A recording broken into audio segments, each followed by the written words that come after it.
विश्व वंदनीय सदगुरु कबीर साहेब के पावन चरण कमलों में बंदगी करते हुए आज जो है तहसील आठनेर के ग्राम कोकड़ाना में आज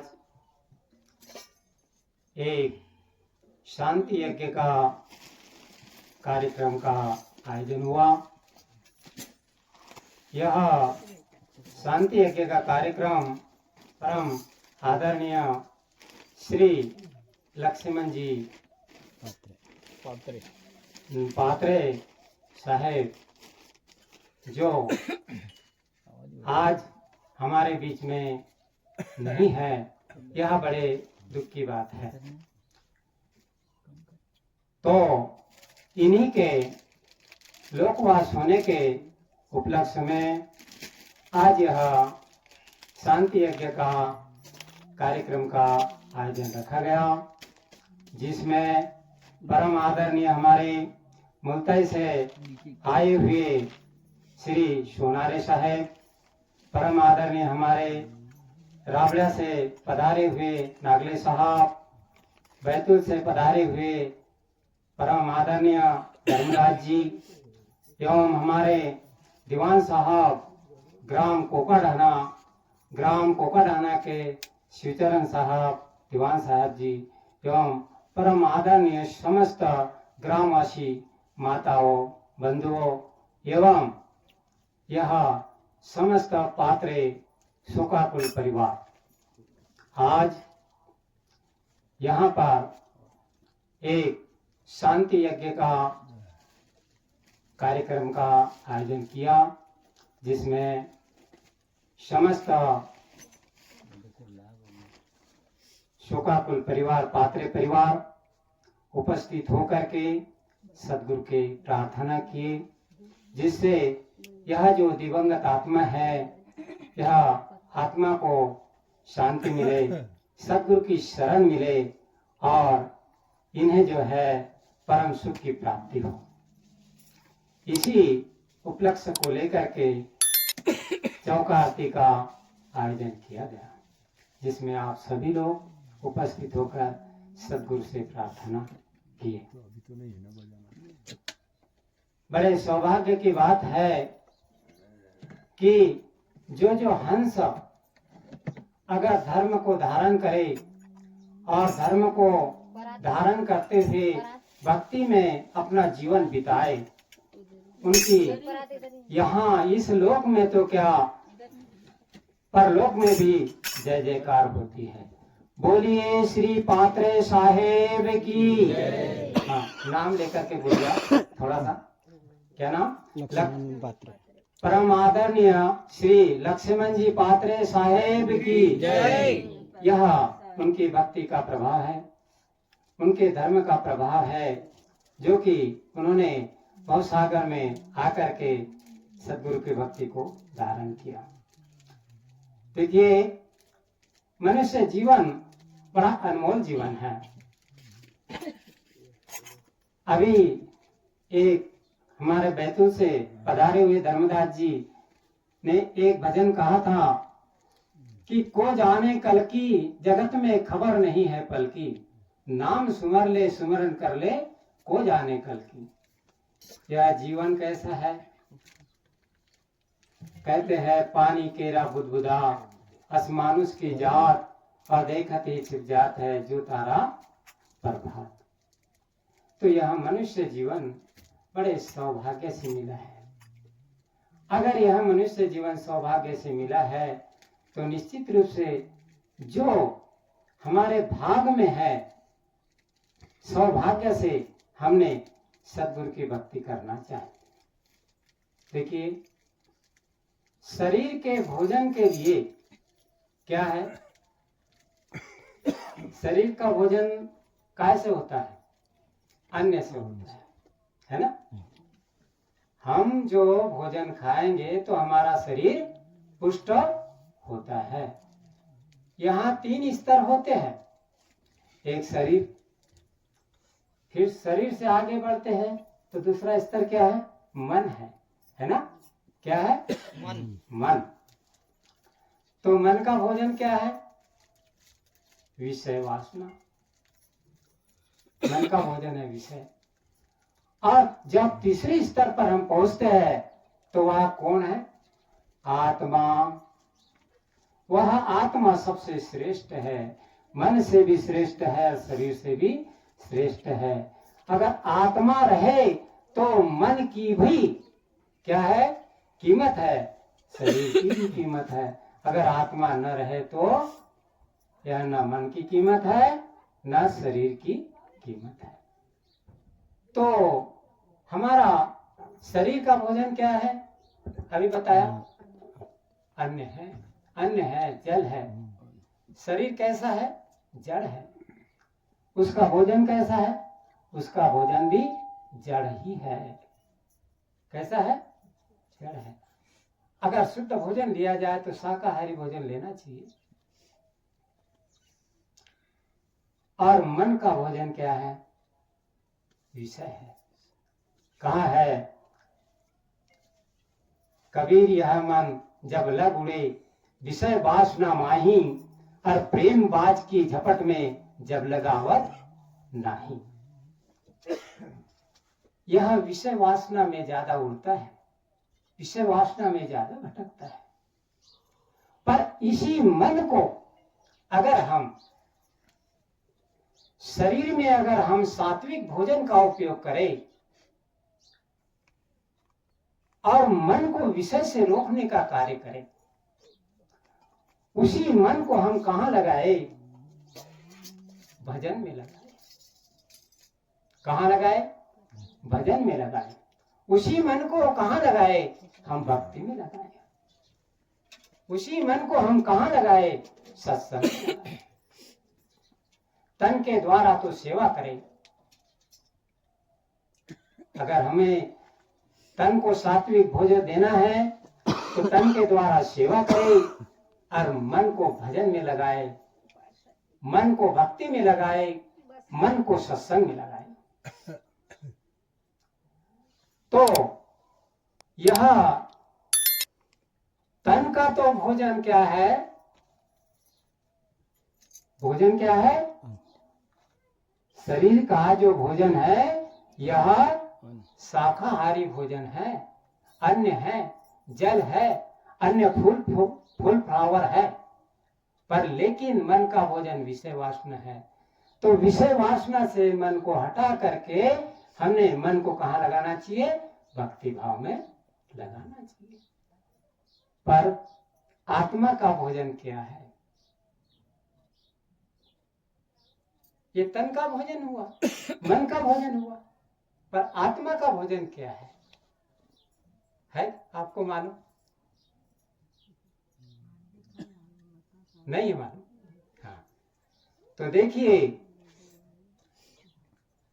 आत्मा का जो भोजन है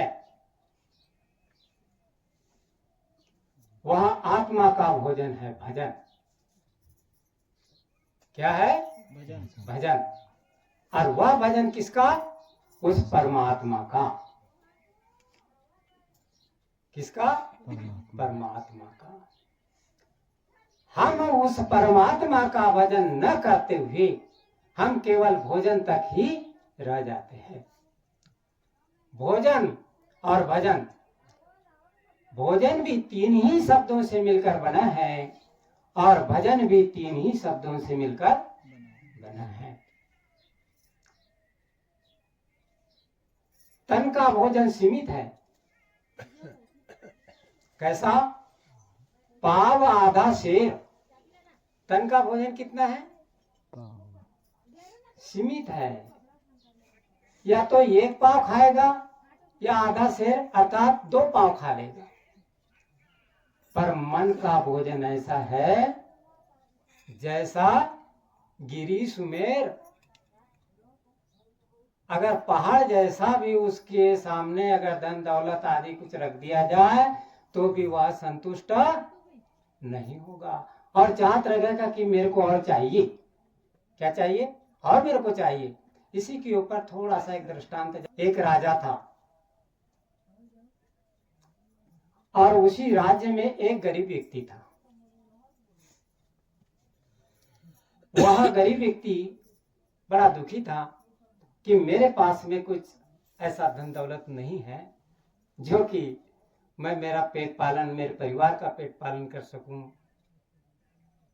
तो हो सके अगर मैं राजा के पास जाऊं तो राजा मुझे कुछ दया करके, राजा के पास में कुछ काफी खेती बाड़ी थी, जमीन जायदाद खूब था, तो मेरे को कुछ दान में दे देंगे।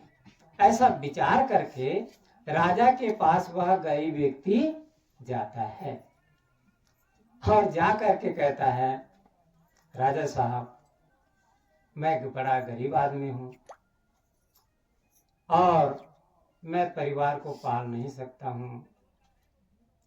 अगर आपकी दया दृष्टि हो तो आप दया करके मुझे कुछ सहयोग करें तो बड़ी अच्छी बात है। राजा ने कहा कि हे बाबा, तुम क्या चाहते हो?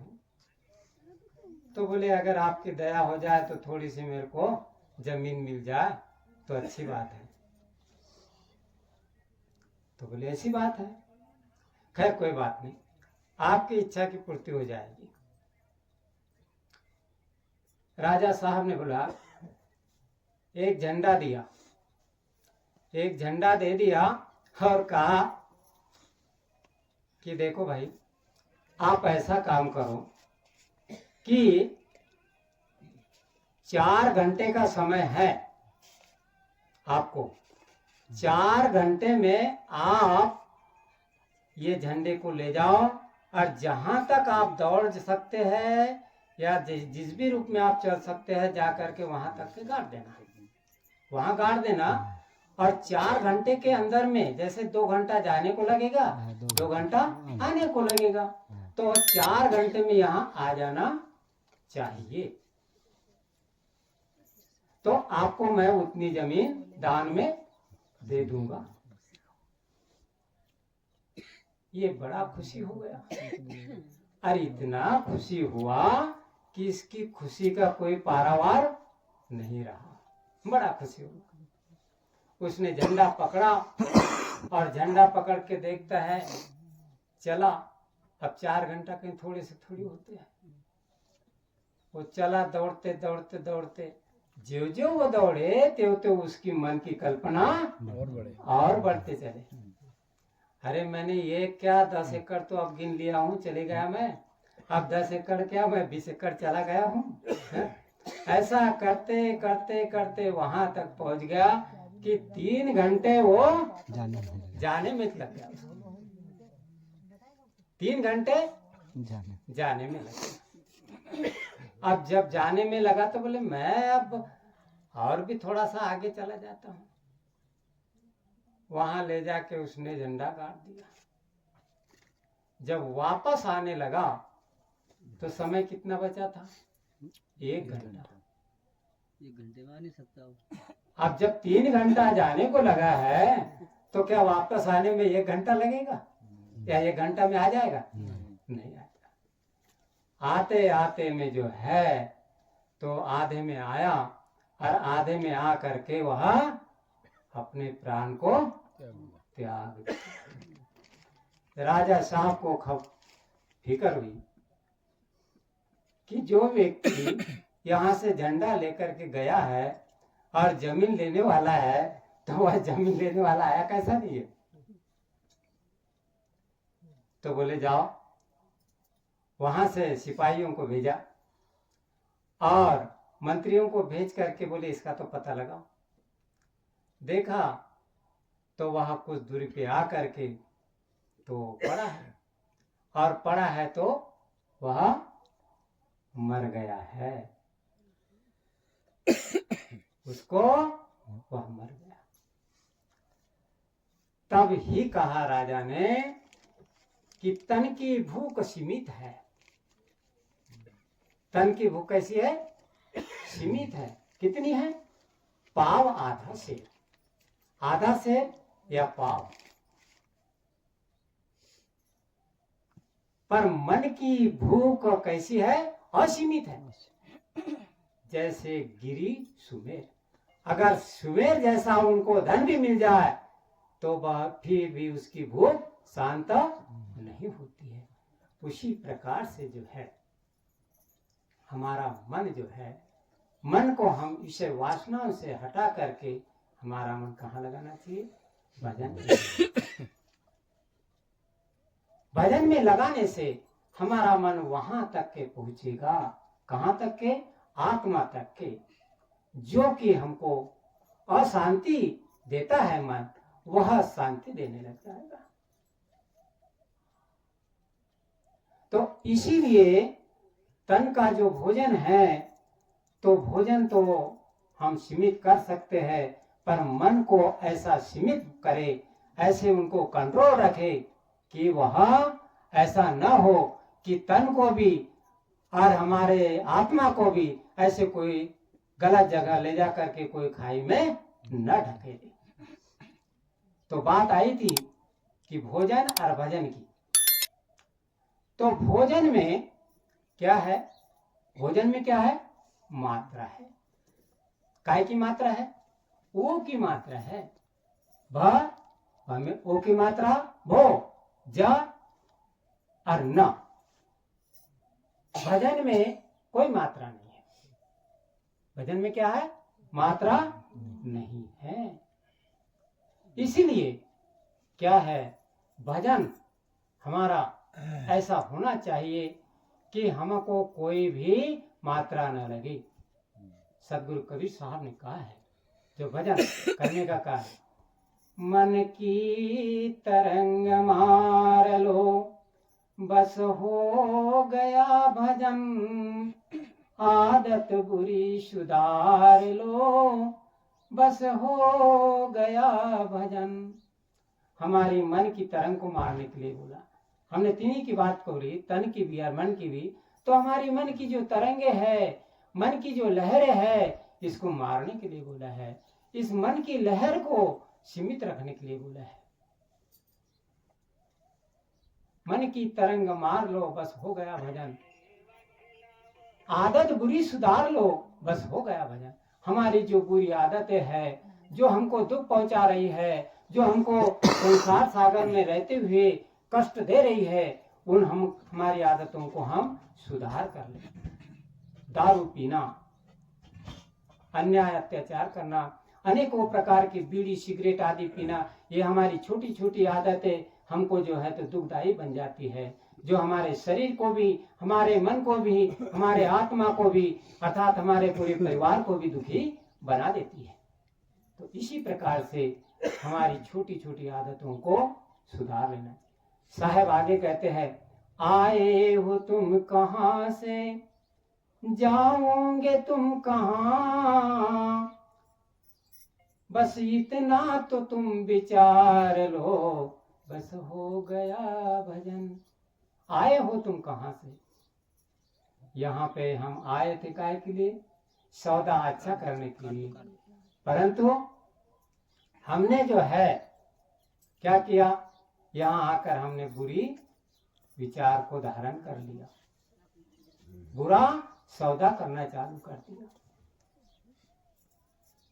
तो फिर हमको जो सुख की प्राप्ति होना चाहिए थे, वह सुख की प्राप्ति नहीं हुई। संसार में दुख झेलना पड़ा। आए हो तुम कहाँ से, जाओगे तुम कहाँ। जिस वक्त हम पैदा हुए थे, उस समय क्या हम बीड़ी सिगरेट आदि दारू का बोतल लेकर के आए थे? हाँ, कैसे आए थे? खुले आए थे। उस समय क्या हमको किसी चोरी करने की आदत थी, झूठ बोलने की आदत थी? पर यहाँ पर संसार के जब हवा लगी तो हमने सब कुछ बुराइयों को धारण करना चालू कर दिया और अच्छाइयों को छोड़ना छोड़ दिया। अच्छाई को छोड़ दी। जब अच्छाई को छोड़ दी तो हमारे से सुख शांति जो मिलना चाहिए था, कहा है, करे बुराई सुख चाहे कैसे पावे कोई, रोपा पेड़ बमूर का तो आम कहाँ से होए। अगर हम बुराई के फंदे में फंस गए और हम कहे कि हमको सुख मिलना चाहिए, कैसा सुख मिलेगा? करे बुराई सुख चाहे, कैसे पावे को? अगर हमने बमुर का पेड़ लगाया और हम चाहे कि आम का हमको फल मिलना चाहिए, तो बड़ा मुश्किल है, आम का फल नहीं मिलेगा। हमें बमुर के कांटे चुभेंगे। बमुर के कांटे चुभना अर्थात दुख संकट को झेलना। तो जो भोजन है, भोजन के ऊपर मात्रा है। हमारा भोजन सीमित हो सकता है, पर लेकिन भजन हमारा असीमित है, तो हम भजन को कभी भी कर सकते हैं। ऐसी कोई बात नहीं है कि भजन के लिए हमको, और भजन वही है कि हमारी बुरी आदत को त्याग पत्र देना, अच्छे आचरण को धारण करना। अच्छे क्या है? भक्ति है, सत्संग है, सत्संग में जाना चाहिए, हमारे बुरे विचारों को त्याग देना चाहिए। बोलने का हमको अच्छा झूठ न बोल करके सही को बोलना चाहिए। इस प्रकार से अच्छी बात को धारण करना चाहिए, जिससे हमको सुख भी मिले, शांति भी मिले। तो आत्मा का भोजन जो है, आत्मा क्या है? सत्य है। शरीर हमारा कैसा है? जड़ है। शरीर झूठा है, ये आज ऐसा है, परिवर्तनशील है शरीर। छोटे पने में हमारा शरीर कुछ और था और बड़े होने पर कुछ और बदलाव हो गया, परंतु आत्मा एक ऐसी है, स्थिर रूप से वह एक जैसी ही है। जैसे छोटे पने में हमारा आत्मा था, वैसे ही आज भी आत्मा वही है। परिवर्तन हमारे शरीर का हुआ है, हमारा परिवर्तन हमारे विचारों का हुआ है, हमारी आदतों का हुआ है। तो इसलिए जो है हमने, तो आत्मा का भोजन क्या है बताया? भजन। इसके ऊपर महादेव जी और पार्वती का भी संवाद बड़ा सुंदर आया है। जब महादेव जी को पार्वती जी पूछते हैं कि हे प्रभु, तुम देवन के देवा, तुम तो करही कौन की सेवा, यह संशय रहा दिन राती, मैं समझाए कहूँ बस भांति। हे प्रभु, आप संसार में सब तो देव कहलाते हैं, पर आप महादेव कहलाते हैं। और देव तुम महादेव कहावे, और कौन को ध्यान रहने दिलावे। यह संशय रहा दिन राती, मैं समझाए कहूँ बस भांति। आप क्या करते हो रात दिन?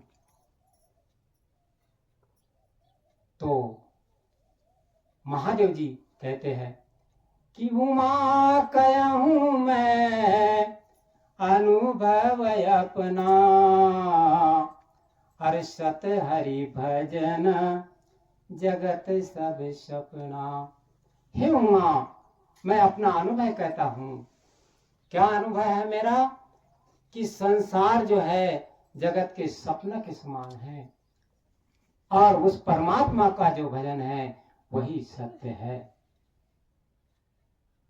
तो इसीलिए जब भगवान जी उस परमात्मा का भजन करते हैं, तो हमको किसका भजन करना चाहिए? हमको भी परमात्मा का भजन करना चाहिए, जिससे हमारी आत्मा पुष्ट हो, और पुष्ट हो करके हमें हमारी आत्मा में शांति प्राप्ति हो। इसी के साथ में आज का जो कार्यक्रम है, आज का कार्यक्रम परम आदरणीय हमारे लक्ष्मण जी क्या है? पात्रे साहब, जो इस संसार सागर को छोड़ करके और भवसागर को छोड़ करके, सारे परिवार को छोड़ करके, घर द्वार एवं गांव आदि सब को छोड़ करके गुरु के शरण में जा पहुँचे। उन्हीं के उपलक्ष्य में आज जो है हम यह कार्यक्रम रखा गया। हम सभी सदगुरु से प्रार्थना करते हैं कि वह जो आत्मा यहाँ से गई है, उस आत्मा को शांति प्रदान हो। इसी के साथ में मैं सभी जो पात्रे परिवार है, उनकी भी ये सदगुरु से प्रार्थना करता हूँ कि उन्हें भी, उनके परिवार में सब छोटे बड़े को, सभी को सुख और शांति की प्राप्ति हो, और भक्ति भाव में उनका मन लगे। इसी के साथ में मैं अपनी वाणी को विराम देता हूँ। बोलिए सदगुरु कबीर साहेब की जय। 4 गुरुवंश 42 की जय।